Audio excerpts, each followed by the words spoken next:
తెలుగు వ్యాకరణాంశాల వివరణలో 9వ భాగానికి స్వాగతం పలుకుతాం. గత భాగంలో కొన్ని ఆగమ సంధులు, త్రిక సంధి తెలుసుకున్నాం. ఇప్పుడు ఈ భాగంలో ఆమ్రేడిత సంధి, రాగాది సంధి, దీర్ఘ టకార సంధుల గురించి తెలుసుకున్నాం. ఇప్పుడు ఆమ్రేడిత సంధి. అసలు ఆమ్రేడితము అంటే ఏంటి? ఆమ్రేడితము అంటే ద్వివృత్తము యొక్క పరరూపము ఆమ్రేడితము. ద్వివృత్తము అంటే ద్విహి ప్లస్ ఉక్తము. ద్విహి అంటే 2 సార్లు, ఉక్తము అంటే చెప్పబడినది. ద్విహి ఉక్తము విసర్గ సందర్భం. ద్వివృత్తము అంటే 2 సార్లు చెప్పబడిన దాన్ని ఆమ్రేడితము అంటారు. సంస్కృతంలో అయితే 3 సార్లు కూడా వస్తుంది, కానీ తెలుగులో మాత్రం 2 సార్లు మాత్రమే వస్తుంది ద్వివృత్తం. అయితే ద్వివృత్తము యొక్క పరరూపము ఆమ్రేడితము. ఇదిగో ఇక్కడ 2 సార్లు చెప్పాము, ఔరా ఔరా. ఇందులో ఏది ఆమ్రేడితము? పరరూపము. మనం ఇక్కడ ముందు అనుకున్నాం కదా, ఇది పూర్వపదం, అది పరపదం. సో పరపదము ఇది ఆమ్రేడితము, ఇది కాదు. ద్వివృత్తము యొక్క పరరూపము ఆమ్రేడితము అంటే ఒక పదాన్ని 2 సార్లు చెప్పినప్పుడు 2వ మారు చెప్పబడినటువంటి పదాన్ని ఆమ్రేడితము అంటారు. ఇది ఆమ్రేడితము యొక్క నిర్వచనం. ఇక ఈ సంధికి సంబంధించినటువంటి సూత్రాలు కనుక చూసినట్లయితే ఇట్లాగే ఆహా ప్లస్ ఆహా ఇది ఆమ్రేడితం. ఏమి ప్లస్ ఏమి ఇది ఆమ్రేడితం. ఏమికి దీర్ఘం లేదనుకోండి, అప్పుడు ఏమైతుంది? ఏమి ప్లస్ ఏమి ఏమేమి ఏమియాగుల ఇతరం సంధి వైకల్పం కాగలదు, ఇక సంధి అయిపోతుంది. అందుకని ఏమి ఏమి అన్నా అనుకోండి, ఏమేమి అని దీర్ఘం తీసినట్టు అయిపోతుంది. ఏమేమి అన్నా కానీ అప్పుడు కూడా ఇది చెప్పుకోవచ్చు. కొందరు అట్లా, కొందరు ఇలా చెప్తూ ఉంటారు. సో ఇక్కడ 2వ మారు వచ్చినటువంటి పదాన్ని ఆమ్రేడితము అంటారు. ఇప్పుడు ఈ సంధికి సంబంధించినటువంటి సూత్రాలను చూసినట్లయితే నెంబర్ 1, ఆమ్రేడితము పరంబవునప్పుడు విభక్తికి లోపము బహుళముగానగును.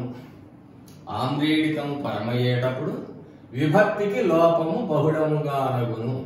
ఇది కూడా ఉదాహరణ. మాటికిన్ మాటికిన్ ఇదే పదం ఇక్కడ ఉండాలి, అయినప్పుడు ఏమైతుంది? విభక్తి. ఇది కిన్ కున్ యొక్క లోపల ఇది పోతుంది, పోయి ఏమొస్తుంది? మాటి మాటికిన్.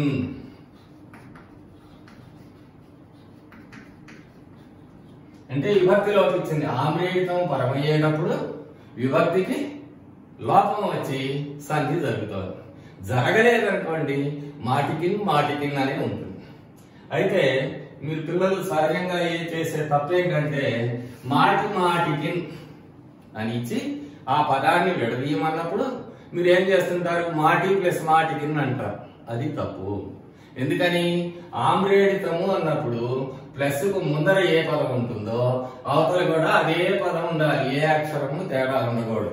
విభక్తితో సహా, నకారంతో సహా.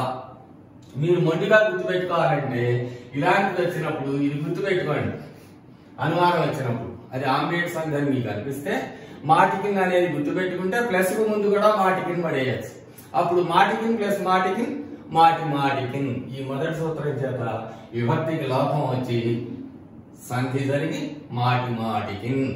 అట్లా 2వ సూత్రం, అచ్చునకు ఆమ్రేడితము పరమైతే సంధి తరచుగానగును. అయితే అయిపోయింది, లేకపోతే లేదు. ఇప్పుడు దీనికి ఉదాహరణ ఔరా. ఇదిగో ఆమ్రేడితం, రాలో అచ్చుంది. దీనికి సంధి జరిగితే ఔరౌరా. జరగలేదనుకోండి ఔరా ఔరా. వాటంటాడు సినిమాలు అట్లా, ఔరౌరా ఔరా ఔరా. ఆమ్రేడితం పరమయ్యేటప్పుడు సంధి అచ్చునకు తరచుగా నగును. ఇది 2వ సూత్రం. ఇది తేలిక. ఔరా ప్లస్ ఔరా ఔరౌరా. ఆహా ప్లస్ ఆహా ఆహాహా. ఏమి ప్లస్ ఏమి ఇది కూడా అచ్చే. ఇక్కడ అచ్చుంది, ఇక్కడ అచ్చుంది, ఇక్కడ అచ్చుంది. ఈ అచ్చుకు ఆమ్రేడితం పరమవుతున్నది అదన్నీ కూడా ఈ సూత్రానికి ఉదాహరణలే. ఆహాహా అయిపోతుంది అన్నమాట. ఇది ఏమేమి దీర్ఘం ఉండాలి, ఇక్కడ ఉంటే అక్కడ ఉండాలి, ఇక్కడ లేకపోతే అక్కడ ఉండదు, ఇక్కడ ఉన్నదే ఇక్కడ ఉండాలి. ఎప్పుడు కూడా ఆమ్రేడ్ సంఖ్యలో ఒకటే మీకు గుర్తు, ప్లస్ ముందర ఏ పదం ఉంటుందో తర్వాత కూడా అదే పదం ఉంటుంది. విడదీసినప్పుడు కలిపినప్పుడు మాత్రం ఆ సూత్రాల ప్రకారం ఏమొస్తాయో అవి మనం చేయాలి. మూడవది, ఇది కొంచెం ఇంపార్టెంట్, తరచుగా వస్తూ ఉంటుంది మీకు. ఆమ్రేడితము పరంబగునప్పుడు కడాదుల తొలి అచ్చు మీది వర్ణంబులకెల్ల అదంతంబగు విరుత్తటకారంబగు. ప్రతి పదాన్ని గురించి మనం తెలుసుకోవాలి. ఆమ్రేడితం పరమయ్యేటప్పుడు తెలుసు మీకు. ఇప్పుడు ఈ ప్లస్ ముందేముంటే అవకలేదు. కడాదులు, కడా ప్లస్ ఆదులు. కడ అంటే ఏమిటి? చివర, తుద. అదే కడ, తుద, మొదలు, చివర, ఇవి కడాదులు. ఏమండి? కడాదులు అంటే కడ, తుద, మొదలు, చివర అనేటువంటి పదాన్ని కడాదులు అంటారు. ఈ కడాదుల్లో ఏమిటట? తొలి అచ్చు మీది కడలో ఏముందో చూద్దాం. ఆ, ఈ రెండు కాయలు, రెండు ఆ, ఈ రెండు డాయలు. ఇందులో మొదటి అచ్చు ఏది? ఇది. అంటే ఏముంటుంది? కా ఉంటుంది. తొలి అచ్చు మీది అంటే కాలో కా మాత్రమే ఉంటుంది.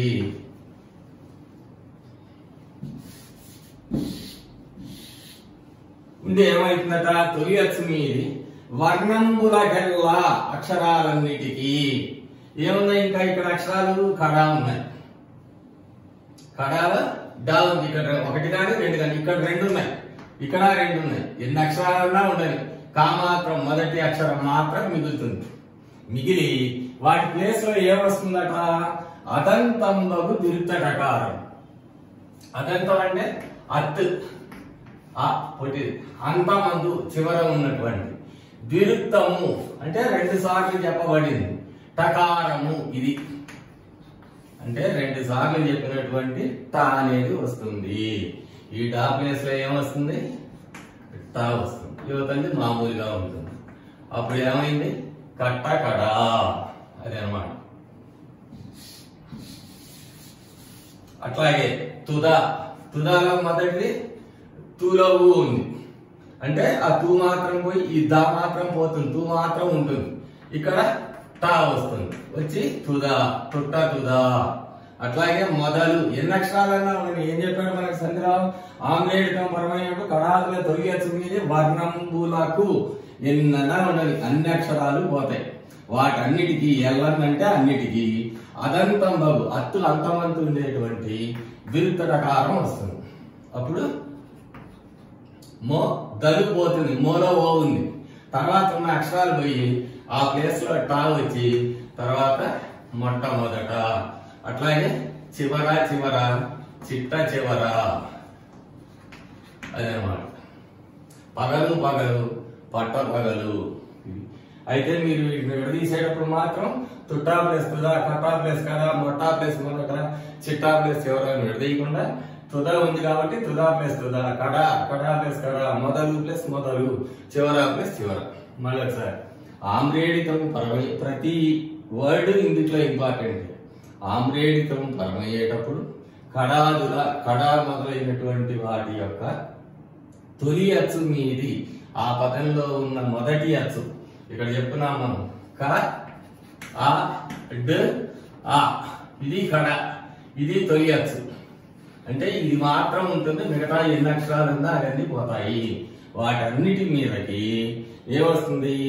అదంతంబగు విరుత్త టకారము. అత్తు అంతమంది ఉండేటువంటి టకారము అంటే ఒత్తుట్ట అన్నమాట. వచ్చి సంధి జరుగుతుంది. కడా ప్లస్ కడా, కట్ట కడ, తుదా తుదా, తుట్ట తుదా, మొదలు మొదలు, మొట్ట మొదలు, చివర చివర, చిట్ట చివర. ఇక 5వ సూత్రం, 4వ సూత్రం. అందదుపు ప్రభృతులు. ప్రభృతులు అంటే మొదలైనవి. అందదుపు అంటే అదొక వర్డ్. ప్రభృతులు మొదలైనవి యథాప్రయోగముగా గ్రాహ్యములు. యథాప్రయోగం అంటే ఏంటి? మీకు ఇంతకు ముందు ఒకసారి చెప్పాను. అకార సంధిలో 4వది అన్ని విధంగా రావడం అనేది, అది ఎట్లా ఏమిటనేది ఉండదు. నన్నయ్య గారి దగ్గర నుంచి ప్రయోగించారు పెద్ద పెద్ద మహానుభావులు. ఆ పదాన్ని మనం యాస్టీజ్ గా గ్రహించవలసిందే. యథాప్రయోగములుగా అంటే నువ్వు నేను ప్రయోగిస్తే గొప్పవాళ్ళకి కాదు కదా. మహానుభావులు కవులు నన్నయ్య గారి దగ్గర నుంచి ప్రాచీన కవిత్వంలో ప్రాచీన గ్రంథాల్లో కొన్ని కొన్ని పదాలు అట్లా ప్రయోగించబడ్డాయి, ఆ రోజుల్లో ఉండుండేవి. కాబట్టి వాటిని మనం యథాప్రయోగములుగా, ఆ ప్రయోగములు నన్నయ్య గారు తిక్కన గారు ఎక్కువగా నాట్య సోమరాజులు అట్లాంటి వాళ్ళు, నన్నెచోడు అట్లాంటి వాళ్ళు వాడారు కొన్ని పదాలు. వాటిని యాస్టీజ్ గా గ్రాహ్యములు అంటే గ్రహించవలేను. ఇది తప్పు ఒప్పు అని మనం నిర్ణయించకూడదు. అదేంటంటే అదుపు అదుపు అంతదుపు, ఇగ్గులు ఇగ్గులు ఇర్రిగ్గులు, అట్లాగే ఇంకులు ప్లస్ ఇంకులు ఇర్రింకులు అవుతుంది. ఇది దాని సూత్రం. అంటే అందదుకు మొదలైనటువంటి వాటిని యథాప్రయోగములుగా పెద్దలు ఎలా అయితే ప్రయోగించారో వాటిని అదే విధంగా గ్రాహ్యములు గ్రహించవలేను. దానికి ఉదాహరణ అదుపు అదుపు అందదుకు, ఇగ్గులు ఇగ్గులు ఇర్రిగ్గులు, ఇంకులు ఇంకులు ఇర్రింకులు. ఇక చివరి సూత్రం ఇంచుక నాడు, ఇత్యాదులయందు, ఇతి ప్లస్ ఆదులు, ఇతి అంటే అనేటువంటి మొదలైన, మరి వీటిలో ఏంటట ఇందాక తొలి అచ్చు మీది అనుకుందాం. ఇక్కడ ఈ సూత్రంలో ఇక్కడ అంతిమ అక్షరమునకు లోపం బగు. ఇందులో ఇంచుక నాడులో అంతిమ అక్షరం ఏది? చివరి అక్షరం. ఇది కాదు అంటే ఇది సూత్రం. ఇప్పుడు సంధి జరిగి ఏమైంది? ఇంచుక కాబోయింది. ఇది నానాడు. నానాడు అంటే నా ప్లస్ నాడు అని విడదీయద్దు, నాడు ప్లస్ నాడు. ఇంచు ఇంచు కానీ విడదీయద్దు, ఇంచుక ఇంచుక. ఇంచులో కా ఒక అక్షరం కూడా మీరు వదిలిపెట్టదు, దాంట్లోనే ఉంటుంది. కాబట్టి ఇంతకుముందు చెప్పాను నేను, ఏ అక్షరం మీరు పొరపాటు చేసినా మొత్తం సూత్రం తప్పుతుంది. మళ్ళీసారి చూద్దాం. ఆమ్రేడిత సంధి. ద్విరుక్తం యొక్క పరరూపమును ఆమ్రేడితమందురు. ద్విహి అంటే 2 సార్లు, ఉక్తము అంటే చెప్పబడినది. 2 సార్లు చెప్పబడినటువంటి పదములలో పరరూపము, 2వ రూపం ఆమ్రేడితము. ఎవరైనా తెలియగల వాళ్ళు అడుగుతారు, ఈ ఔరాలో ఏది ఆమ్రేడితము? ఇది కాదు, ఇదే. 2వసారి ప్లస్ తర్వాత ఉన్నది పరపదం, దాన్ని మాత్రమే ఆమ్రేడితం అంటాము. రైట్. అది సూత్రంగా కొంతమంది చెప్తారు, సూత్రం కాదు, అది నిర్వచనం. అది ఆమ్రేడితానికి నిర్వచనం. ఇక సూత్రం ఆమ్రేడితం పరమయ్యేటప్పుడు విభక్తికి లోపము బహుళముగా ఉన్నప్పుడు, ఆమ్రేడితం పరమయ్యేటప్పుడు కింద అనేది ఒక విభక్తి. ఈ విభక్తి లోపించి మాటి మాటికి మాటి మాటికి. 2 అచ్చునకు ఆమ్రేడితం పరమయ్యేటప్పుడు సంధి తరచుగా అనగును. మొదటి పదం చివర అచ్చు ఉండాలి. ఆ అచ్చుకు ఈ పదం మొత్తం ఆమ్రేడితం, అది కనుక పరమైతే సంధి జరుగుతుంది. తరచుగా అన్నాడు ఆయన, సూత్రం చెప్పిన ఆయన. కనుక జరిగితే జరుగుతుంది. మీకు ఎట్ట కావాలంటే అట్లా వాడుకోండి. ఔరౌరా ఔరా ఔరా, ఏమేమి ఏమి ఏమి 2 సార్లు అనుకోండి. ఔరా. నెక్స్ట్ 3వది ఆమ్రేడితం పరమయ్యేటప్పుడు కడాదుల, కడ మొదలైనటువంటివి, కడ తుద మొదలు చివర ఇట్లాంటి వాటిని కడాదులు అంటాం. ఈ కడ మొదలైన వాటిల్లో తొలి అచ్చు మీది, మొదటి అచ్చు మీద ఉన్నటువంటి వర్ణములకెల్లా అక్షరాలన్నిటికీ కూడా ద్విరుక్తటకారం వస్తుంది. అది ఎలా వస్తుంది? అత్ అంతమంది ఉండేది, టి టు టే అవి రావు, ట అది మాత్రమే వస్తుంది. దీన్ని ద్విరుక్తటకారము అంటాం. ఆ ద్విరుక్తటకారము ఈ అక్షరాల మీద వచ్చి కట్టకడ, తుట్ట తుద, మట్ట మొదలు, చిట్ట చివర ఇలా. అందరికు ప్రభృతులు యథాప్రయోగములుగా గ్రాహ్యములు. అందరికు అనే ప్రభృతులు అంటే మొదలైనవి. అందరికు మొదలైన పదములు యథాప్రయోగములుగా అంటే పూర్వకములు ప్రయోగించిన విధముగానే గ్రాహ్యములు గ్రహించవలేను. ఇదంతే సూత్రం. అదుపు ప్లస్ అదుపు అందదుకు, ఇగ్గులు ఇగ్గులు ఇర్రిగ్గులు. ఇంచుక నాడు ఇత్యాదులయందు, ఇంచుక నాడు మొదలైనటువంటి పదాలలో అంతిమ అక్షరమునకు లోపము, చివరి అక్షరానికి లోపం వస్తుంది. ఇంచుక ప్లస్ ఇంచుక ఇంచుక, నాడు ప్లస్ నాడు నానాడు. ఇది మొత్తం ఆమ్రేట్ల సంధిని కూర్చిన వివరణ. ఇప్పుడు ప్రాతాది సంధి. ప్రాత ఆది, ప్రాత ప్లస్ ఆది. ఇప్పుడు ఈ క్రావడి ఎవరు పెట్టట్లే, పాత కొత్త అంటున్నారు. పాత కొత్త కింద క్రావడి ఉండాలి, ప్రాత కొత్త అని రోజులు అనేవాళ్ళు, ఇప్పుడు అనడం లేదు. సో ప్రాత ఆది అంటే ఆది అంటే మొదలైనవి, ప్రాతాదులు అంటే ప్రాత మొదలైనటువంటి, పాత కొత్త లేత ఇట్లాంటివన్నీ కూడా. ప్రాతాదుల తొలి అచ్చు మీది. ఇంతకు ముందు మనం సంధిలో తెలుసుకున్నాం. తొలి అచ్చు అంటే ఇక్కడ ఎక్కడుంది?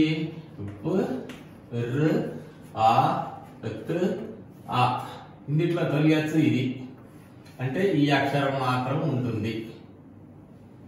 తొలి అచ్చు మీది వర్ణములకెల్లా లోపము బహుళముగా అనగును. బహుళం అంటే మన జరుగుతుంది జరగదు, లోపం అంటే ఇది పోతుంది. పోయి ఏమవుతుంది? ప్రాయిల్లు. ఈ యాకి ఎడాగమం వస్తుంది, అప్పుడు ప్రా ఇల్లు అంటే ఏమైంది? ప్రాతాదులు రాలేదు అనుకోండి, మామూలుగా అలాగే ఉంటుంది, ప్రాత ఇల్లు. ఇలా రాయొచ్చు, లేదా ప్రాత ఇల్లు. ఓకే, ఇట్లాగే లేత ప్లస్ దూడ. ఇందులో మొదటి అక్షరం ఇది. తొలి అక్షరం మీద ఉన్న వర్ణంబులకెల్లా ఇవన్నీ పోతాయి.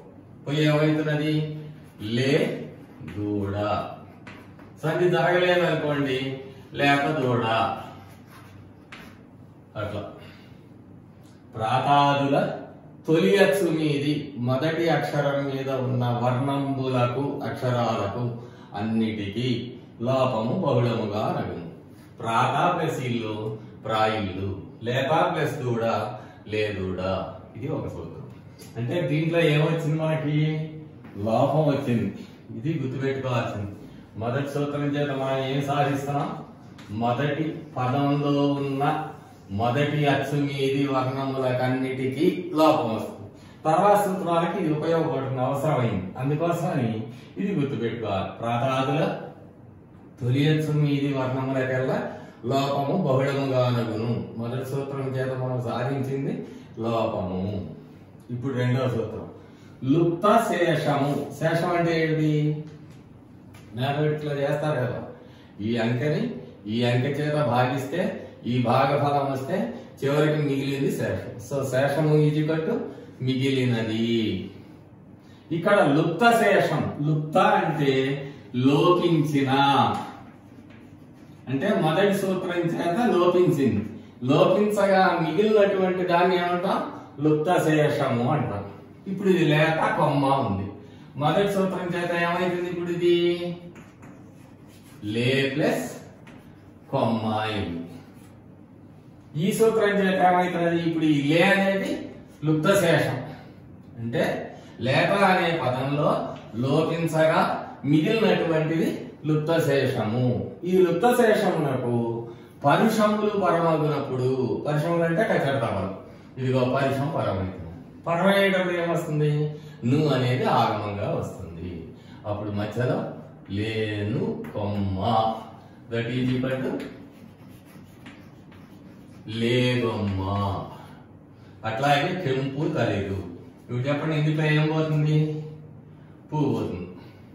పోయి కెం ను తలేదు. అప్పుడు ఇది పోయి ఈ నుగాగమం కూడా తర్వాత ఇంకో సూత్రంలో పోతుంది. ఇదిగో పరిశంపరం అవుతున్నది. అప్పుడు కెందలిరు. సున్నా కూడా అక్కడ ఉండదు. కే మొదటి అక్షరం ఇదే కదా, ఈ అక్షరం మీద ఉన్న అక్షరాలన్నీ పోతాయి.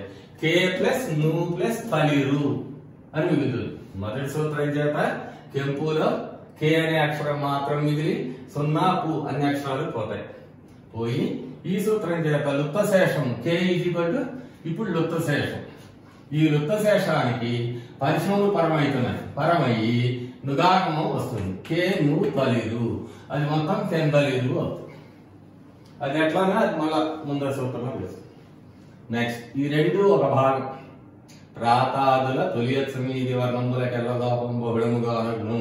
ప్రాత ఇల్లు, లేత దూడ, లేత కొమ్మ, కెంపు తలిరు. ఈ మొత్తం ఉదాహరణలో ఈ సూత్రం చేత మొదటి అక్షరం మాత్రం మిగిలి తర్వాత ఉన్న అక్షరాలన్నీ పోయినాయి. ఇప్పుడు రెండవ సూత్రం, లుప్త శేషమునకు పరిశ్రమలు పరమగినప్పుడు. లుప్త శేషం అంటే ఈ మిగిలింది, ఇదిగో ప్రా లే లే కే.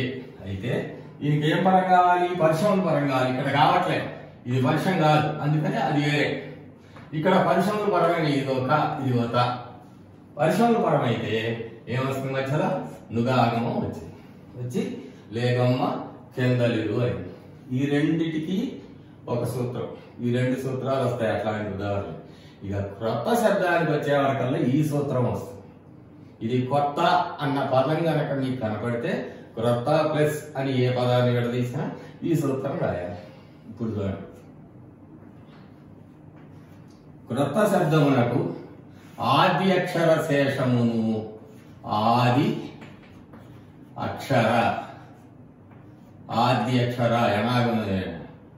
ఎనాగేసండి. ఆది అక్షర శేషము అంటే ఆది అంటే మొదలు, అక్షరము మొదటి అక్షరము మిగిలింది. ఇప్పుడు ఇక్కడ అంతే, క్రొత్త ప్లస్ క్రొత్త శబ్దమునకు ఆది అక్షరం ఇది మాత్రం మిగులుతుంది. మిగిలేమైతుంది? క్రో ప్లస్ పసిడి అవుతుంది.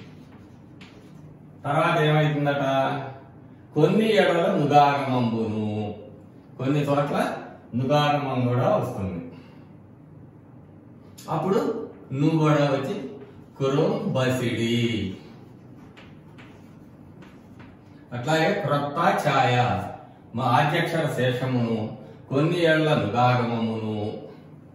ఈ నువ్వు వచ్చింది అనుకున్నాం, వస్తే కనుక కురో ను ఛాయ దట్ ఈజ్ ఈక్వల్ టు కురంజాయ.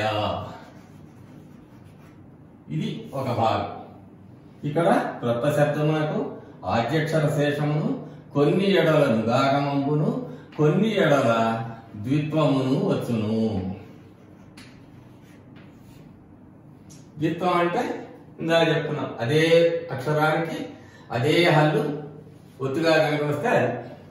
ఇప్పుడు ఇక్కడ ఈ ఉదాహరణ చూస్తే క్రొత్త మాది మొదటి అక్షరం లోపించింది. క్రొత్త శబ్దమునకు ఆద్యక్షర శేషం పోయింది, మీది హల్లు నాకు ద్విత్వం వస్తుంది. అప్పుడు ఏమైంది?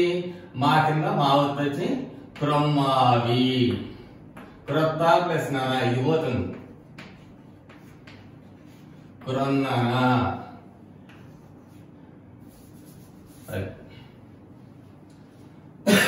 క్రొత్త శబ్దమునకు ఆద్యక్షర శేషమును కొన్ని ఎడల నుగాగమంబును కొన్ని ఎడల మీది హల్లునకు ద్విత్వమును వచ్చును. ఇప్పుడు చూడండి, కొత్త శబ్దం కనుక ఉన్నట్లయితే ఆద్యక్షర శేషము మొదటి అక్షరము మాత్రం మిగిలి మిగతావి లోపిస్తాయి. అంటే ఆది అక్షర శేషము, ఆది అక్షరము మాత్రమే మిగులుతుంది. శేషము అంటే మిగలి. దానికి ఈ పరీక్షలు పరమయ్యేటప్పుడు కొన్ని ఎడల నుగాగమము కొన్ని ఏళ్ల నుగాగం, ఈ రెండు ఉదాహరణకేమో నువ్వు వచ్చింది.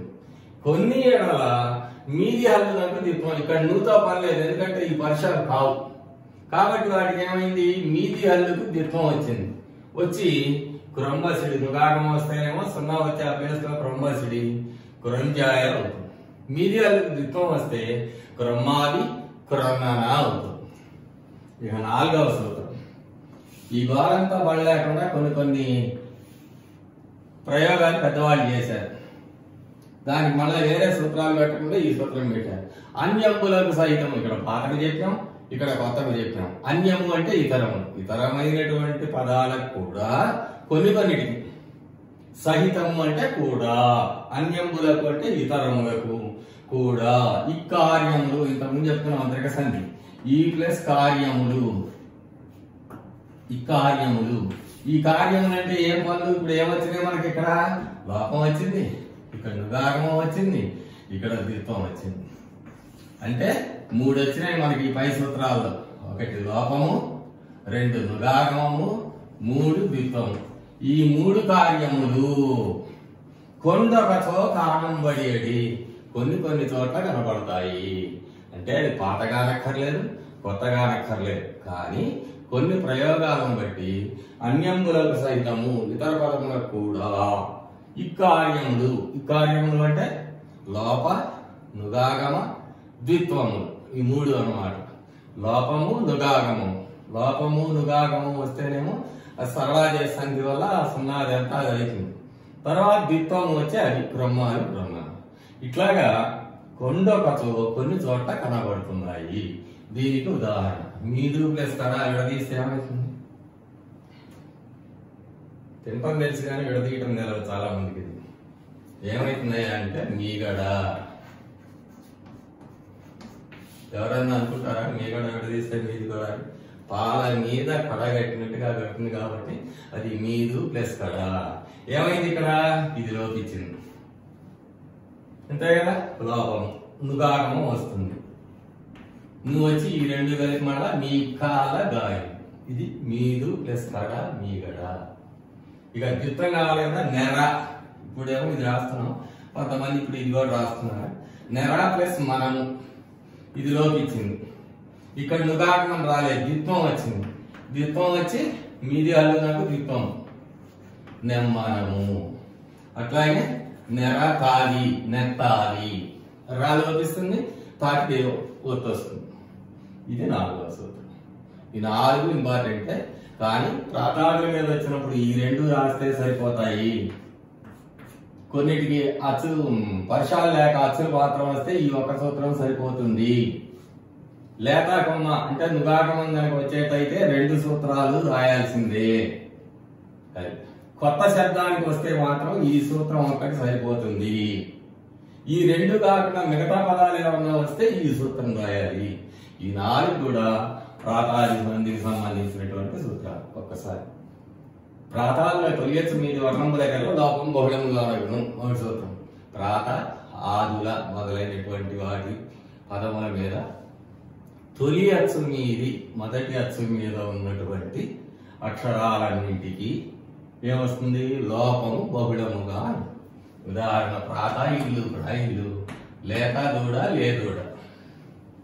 రెండవ లుప్త శేషములకు వర్షములు పరమగినప్పుడు నుగాగమం బగు. లుప్త శేషము అంటే లోపించగా మిగిలినది. ఏమి లోపించగా? మొదటి సూత్రము చేత లోపించగా మిగిలినటువంటి అక్షరమునకు పరుషములు పరమైతే నుగాగమం వస్తుంది. మొదటి సూత్రం చేత లేతా కెంపులో తా సున్నాకు పోయినాయి, మిగిలింది లే హే. వీటికి పరుషములు పరమవుతున్నాయి. కే త కోత. సో ఇక్కడ నుగాగమం వచ్చి లేగమ్మ కెందలిరు అవుతుంది. ఇక 3వ సూత్రం క్రొత్త శబ్దమునకు ఆద్యక్షర శేషమును కొన్ని ఎడలు నుగాగమమును కొన్ని ఎడల మీది హల్లునకు ద్విత్వమును అగును. అంటే కొత్త శబ్దంలో ఆద్యక్షర శేషం మొదటి అక్షరం మాత్రం మిగిలి తర్వాత పోతాయి. పోయిన తర్వాత కొన్ని చోట్లేమో నుగాగమం వస్తుంది, కొన్ని చోట్లేమో మీది హల్లుకి ద్విత్వం వస్తుంది. అప్పుడు నుగాగమం వచ్చేదానికి ఉదాహరణ క్రొత్త ప్లస్ కొసిడి క్రొంబసిడి, క్రొత్త ప్లస్ ఛాయ క్రొంజాయ. ద్విత్వం వచ్చేదానికి కొత్త ప్లస్ మాలి క్రొమ్మాలి, క్రొత్త ప్లస్ నన క్రొన్నన. ఇక 4వ అన్యములకు సైతం ఈ కార్యములు కొండొకతో కారంబడియడి. అన్యములు అనగా పాత కొత్త కాకుండా మిగతా కొన్ని ప్రయోగాల్లో కొన్ని పదాలకు కూడా సైతం అంటే కూడా ఇకార్యములు అంటే అక్కడ రాయాలి. లోప నుగాగమ ద్విత్వం చెప్పాను కదా ఇందాక. ఇది మొదటి సూత్రం, ఇది 2వ సూత్రం, ఇది 3వ సూత్రంలో లోపము నుగాగమము ద్విత్వం 3 కార్యాలు జరుగుతాయి. ఈ 3 కార్యాలు కొండొకతో కారంబడియడి కొన్ని చోట్ల కనబడతాయి. అలాంటి దానికి ఉదాహరణ మీదు ప్లస్ కడ. ఈ మీదు నెర అనేది పాతాది కాదు, కొత్త కాదు, అన్యం అన్నమాట, వేరే పదం. దీనికి వర్షాలపరమైతేను సర్వాదేశందే మీ గడ అవుతుంది. అది కాకుండా కనుక పరమైతే మీది అల్లకు ద్విత్వం వచ్చి నెరా ప్లస్ మనము నెమ్మనము, నెరా ప్లస్ తాలి నెత్తాలి ఇలా అవుతాయి. ఇది ప్రాతాది సంధి.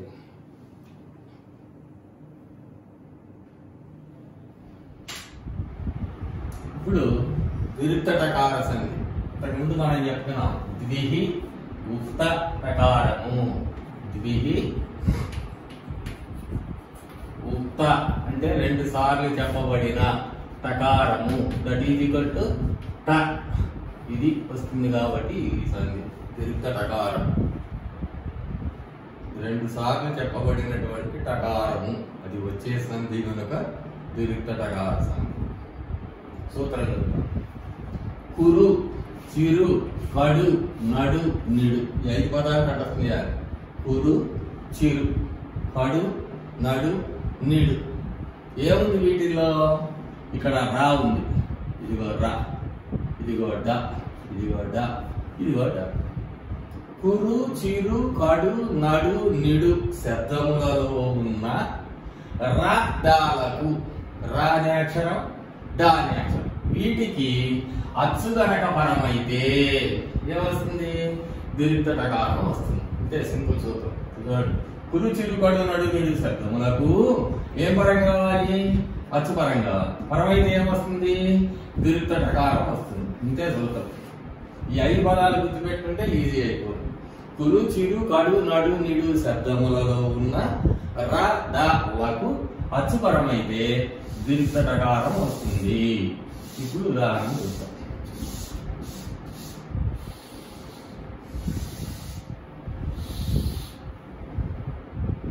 కురు, చిరు, కడు, నడు, నిడు శబ్దం పెట్టాం. దీనికి ఉసురు అచ్చు, ఎలుక అచ్చు, ఎదుట అచ్చు, ఇల్లు అచ్చు, ఊర్పు అచ్చు. అంటే ఈ రాడా అనే పదాలకి అచ్చులు పరమవుతున్నాయి. పరమైతే ఏమొస్తుంది? ఇప్పుడు ఈ మధ్యలో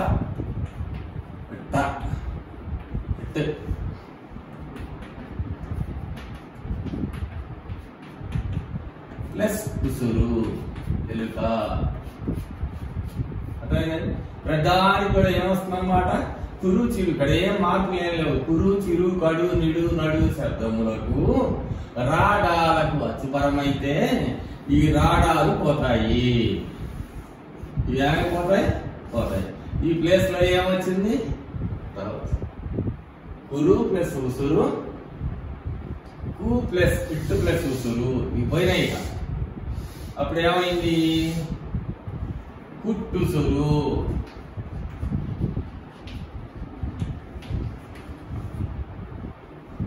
చిట్టెలుగా. చిట్టెలుగా అంటే చిట్టి ఎలుక అని విడదీయకూడదు. చిరు ప్లస్ ఎలుక అని పెట్టా. అట్లాగే కట్టెలుక ఇక్కడ పెట్టానంట. కట్టెదుట పెట్టు ప్లస్ ఏ అన్నమాట. కట్టెదుట. అట్లాగే నట్టిల్లు. ఇది నిట్టూర్పు.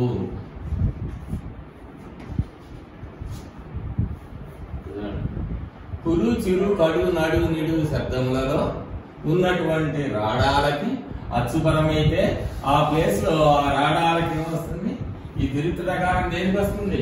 లఘు. అంటే ఈ కూకు వస్తుంది అన్నమాట. ఈ రాడాలకు అచ్చుపరమైనప్పుడు దీర్ఘటకారం వస్తుంది. కురు ప్లస్ ఉసురు, కుట్టుసురు. చిరు ప్లస్ ఎలుక, చిట్టెలుక. కడు ప్లస్ ఎదుట, కట్టెదుట. నడు ప్లస్ ఇల్లు, నట్టిల్లు. నిడు ప్లస్ ఊర్పు, నిట్టూర్పు. ఇది దీర్ఘటకార సంధి. తర్వాత భాగంలో మరికొన్ని సంధులు తెలుసుకున్నాం.